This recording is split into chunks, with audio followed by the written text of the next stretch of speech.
Yung mga nagtatanong ng, clear na natin yun ang tanongin to ha. Yung mga nagtatanong lagi na ano ang iyong motivation? Yun, isa pa yun. Wala!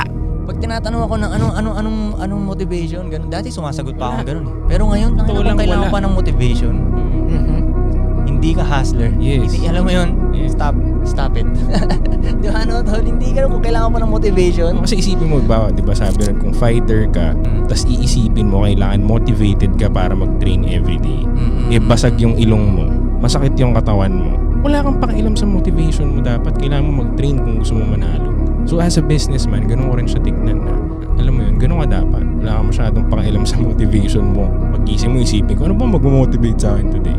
Hey, no, you go to work, man. Diba? Stop thinking about your motivation. Go to work. Hindi nga dahil lang kailangan mo mag-make money. Kumbaga, pinanganak kang hustler eh. So, yun yung normal na galawan mo eh. Kumbaga, kunyari, aso ka, normal na tatahol ka eh.